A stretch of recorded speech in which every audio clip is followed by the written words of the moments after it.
F z is equal to cot z c पर meromorphic है, लेकिन सी इंफिनिटी पे नहीं है।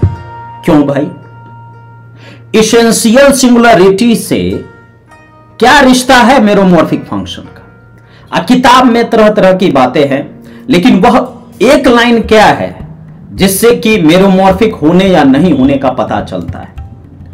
आम बोलचाल की भाषा में और सीधे फंक्शंस को देखते ही कैसे पहचानेंगे कि मेरोमॉर्फिक है कि नहीं है? अब जब इतनी सारे बातें दिमाग में, दिल में हो, तो अब इसको अच्छे से समझने के लिए करना पड़ेगा कि नहीं? रिवीजन बाजी। आज हम जो भी बातें करेंगे ना, वह आम बोलचाल की भाषा में, ठीक है? ये वो ऑप्शंस हैं जो CSIR नेट में आ सकते हैं या आए हुए हैं, ठीक है? वहीं से हमने ऑप्शंस को निकाल करके आपके पास, आपके सामने यहां पर लाया है। किसी भी किताब में आज मैं ना डेफिनेशन लिखूंगा, ना आपको लिखने की जरूरत है, ठीक है? सुनने और समझने की जरूरत है। मेरोमॉर्फिक फंक्शन के बारे में आप किसी भी किताब में पढ़ेंगे तो अगर कोई डोमेन डी है, डी सबसेट ऑफ सी, या कई बार पूरा का पूरा जो सी प्लेन है उसी में बात कर लेते हैं, उसको मेरोमॉर्फिक तब कहते हैं जब डोमेन के अंदर वह या तो रेगुलर होता है, या तो उसके पास रिमूवेबल सिंगुलरिटी होती है, या तो पोल्स होता है, ठीक है? कभी भी इसेंशियल सिंगुलरिटी नहीं होती है। अब एक लाइन में इसी बात को पकड़ लीजिए कि भैया अगर मेरोमॉर्फिक है तो उस डोमेन के अंदर इसेंशियल सिंगुलरिटी नहीं होगी, और अगर इसेंशियल सिंगुलरिटी है तो वह मेरोमॉर्फिक नहीं होगा उस डोमेन में, ठीक है? हम बोले थे ना कि एक लाइन पकड़िए, तो यही पकड़ लीजिए। अगर इसेंशियल सिंगुलरिटी तो मेरोमॉर्फिक नहीं, अब मेरोमॉर्फिक तो इसेंशियल सिंगुलरिटी नहीं उस डोमेन में, ठीक है? यह बात क्लियर। अब दूसरा बात, भैया ये इसेंशियल सिंगुलरिटी जो है ना, वो हमको देख के बुझेबे नहीं करता है। मतलब कि हम जैसे फंक्शन को देखेंगे कि इसमें इसेंशियल सिंगुलरिटी है कि नहीं है, कैसे पता चलेगा, ठीक है? तो ये हमको देख के बुझेबे नहीं करता है, तो उसके लिए दो ठो कीवर्ड लिखेंगे, है ना? सिंगुलरिटी क्या होता है, इस पे जो है कॉम्प्लेक्स एनालिसिस का प्ले लिस्ट देखिए ना महाराज, सब कुछ खूब डिटेल में हुआ है, खूब बढ़िया से एकदम, ठीक है?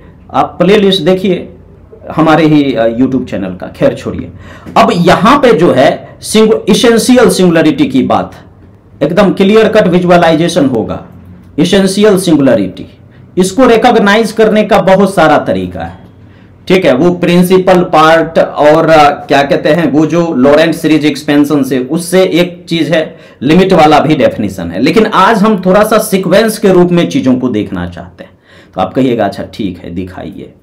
तो देखिए, इसेंशियल सिंगुलरिटी जो है ना, ये दो तरीके का होता है। एक नॉन आइसोलेटेड, ठीक है? एक होता है नॉन आइसोलेटेड और एक होता है आइसोलेटेड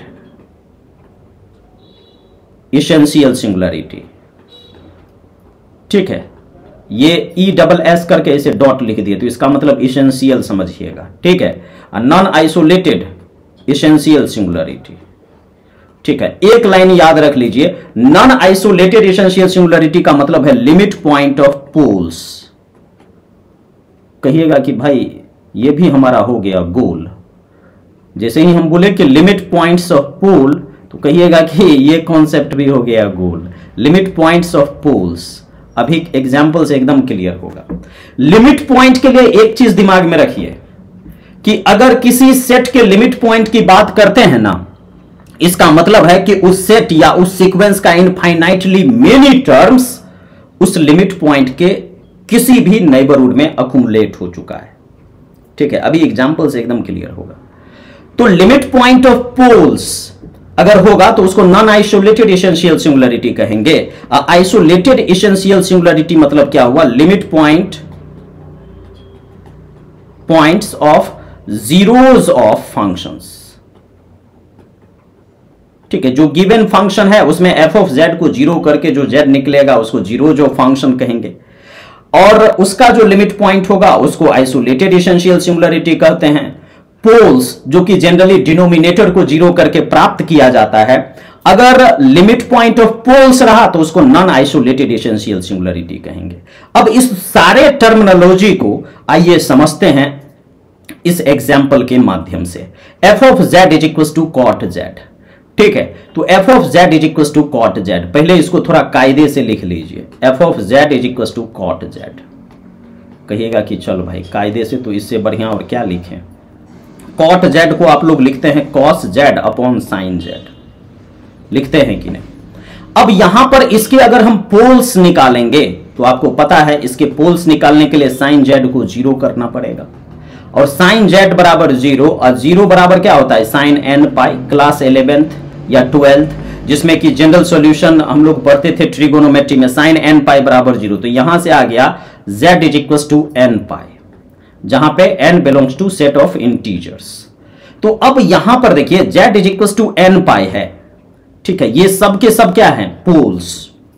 अब n पाई अगर आप देखना चाहें z is equal to n pi, तो n इज इक्वल टू 1 रख दीजिए तो पाई, 2 रख दीजिए तो 2 पाई, 3 रख दीजिए तो 3 पाई, 4 रख दीजिए तो 4 pi, and by doing so infinity तक। इंफिनिटी का नेबरहुड हम कैसे डिफाइन करते हैं, कहीं पे भी एक k डिसाइड कर लीजिए और k से इंफिनिटी, k से इंफिनिटी, ये इंफिनिटी का नेबरहुड, ठीक है। अब देखिए 5 पाई, 6 पाई, तो इनफाइनाइटली मेनी पोल्स किसके नेबरहुड में इकट्ठा हो रहा है, तो आप कहिएगा इंफिनिटी के नेबरहुड में, ठीक है। और जिसके नेबरहुड में ये जो पोल्स है वह इकट्ठा होगा, अकुमुलेट होगा, ठीक है, जिसके नेबरहुड में, वो आपका हो जाएगा नॉन आइसोलेटेड एसेंशियल सिंगुलरिटी। तो यहां पे जो है इंफिनिटी क्या हो जाएगा, is non isolated essential singularity, ठीक है। ये हो जाएगा नॉन आइसोलेटेड एसेंशियल सिंगुलरिटी। और क्योंकि जो इंफिनिटी है वह नॉन आइसोलेटेड एसेंशियल सिंगुलरिटी है, इसीलिए यहां पर हम क्या कहेंगे कि एसेंशियल सिंगुलरिटी मिल गया, कहां पर, इंफिनिटी पर। तो जो आपका सी इंफिनिटी है, इस सी इंफिनिटी में एक एसेंशियल सिंगुलरिटी मिल गया ना इंफिनिटी के रूप में। तो जिस डोमेन में एसेंशियल सिंगुलरिटी मिलेगा उसमें मेरोमॉर्फिक नहीं होगा, इसीलिए यहां पर ये जो है f of z is equal to cot z, ये not meromorphic in C infinity है। लेकिन इंफिनिटी के अलावा क्या इसका कोई एसेंशियल सिंगुलरिटी है, तो आप कहिएगा कि ना, क्योंकि यहां पे जो पोल्स है या जो जीरोस भी आएगा तो cos z is equal to 0 करके, तो जीरो भी क्या कहते हैं इंफिनिटी पे ही जाएगा, ठीक है। जो जीरोस है जैसे 2n + 1 × π/2, तो C के अंदर अगर इंफिनिटी, C इंफिनिटी में हम लोग नहीं जाते हैं, सिर्फ C के अंदर अगर हम लोग बात करते हैं तो उसके अंदर कोई भी एसेंशियल सिंगुलरिटी नहीं है। तो जिस डोमेन में एसेंशियल सिंगुलरिटी नहीं उसमें मेरोमॉर्फिक, यही कारण है कि कॉट z मेरोमॉर्फिक होगा C के अंदर, लेकिन यह कभी भी C इंफिनिटी के अंदर मेरोमॉर्फिक नहीं होगा। उम्मीद है कि आप इस बात को समझ गए होंगे, और अगर कोई डाउट है तो कमेंट सेक्शन का जो दरवाजा है वो आपके लिए खुला है। दूसरी बात, अब यहां पर देखिए ये फंक्शन दे देगा, ठीक है, नॉट मेरोमॉर्फिक इन सी, यहां पे एक चीज मेंशन कर लीजिएगा, इज नॉट मेरोमॉर्फिक इन सी। अच्छा यहां पे लिख ले है not meromorphic in C but meromorphic in C without 0। आइए इस बात को समझते हैं। सबसे पहले इसके जो पोल्स निकाले जाएंगे उसके लिए sign π/z is equal to 0, और यहां पे जो 0 है वह साइन n पाई के बराबर होगा।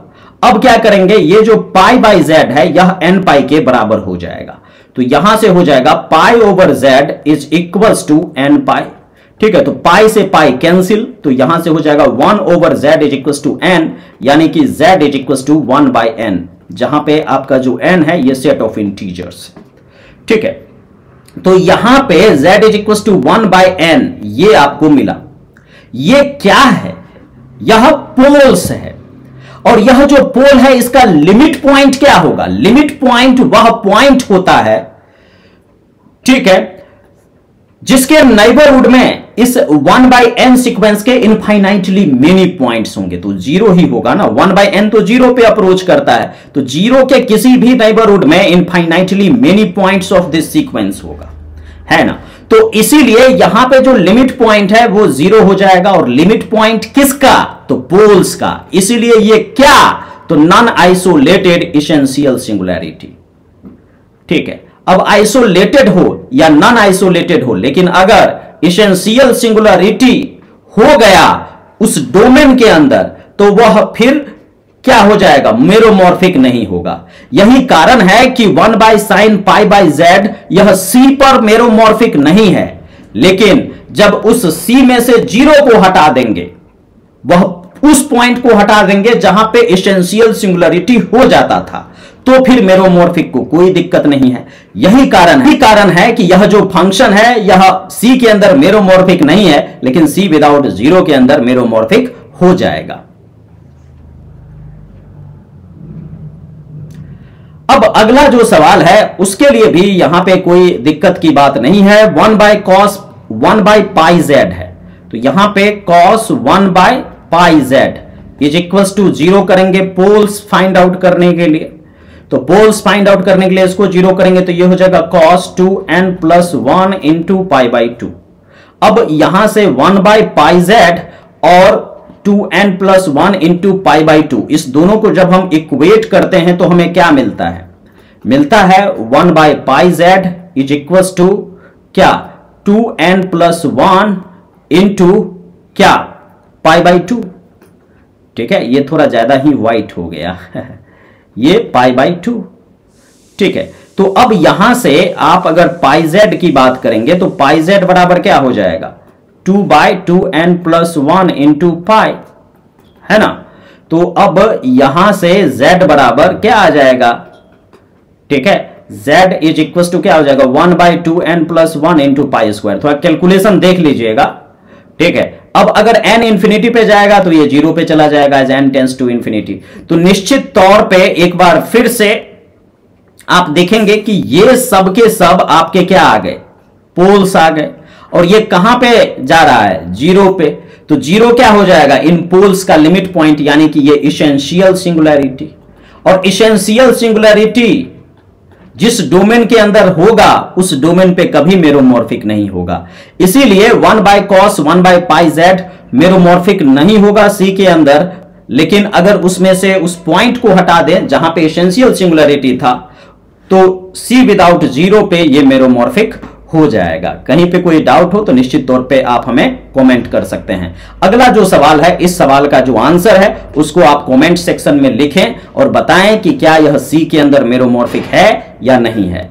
देखिए, आइडेंटिटी थ्योरम भी थंबनेल पे है, तो आइडेंटिटी थ्योरम पे हमने कई सारे सेशंस ऑलरेडी लिए हुए हैं और वह यूट्यूब पे मौजूद है। तो कॉम्प्लेक्स एनालिसिस का जो न्यू प्लेलिस्ट है उसमें आइडेंटिटी थ्योरम पे आप एक बार लेक्चर को देख लें। वहां उसमें जो कंफ्यूजिंग चीजें हैं, कंफ्यूज करने वाले जो चीजें हैं, उसको हम निश्चित तौर पे आपके सामने लेकर के आएंगे नेक्स्ट वीडियो में, ठीक है। तो हम मतलब CSIR नेट के लिए आपको जो है बहुत बहुत शुभकामनाएं देते हैं।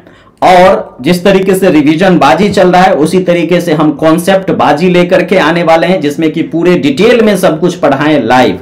तो इस विषय में अगर आप कोई भी सजेशंस देना चाहें तो कमेंट सेक्शन का जो द्वार है वो खुला है आपके लिए, ठीक है। तो मिलते हैं नेक्स्ट वीडियो में, तब तक के लिए बहुत बहुत धन्यवाद।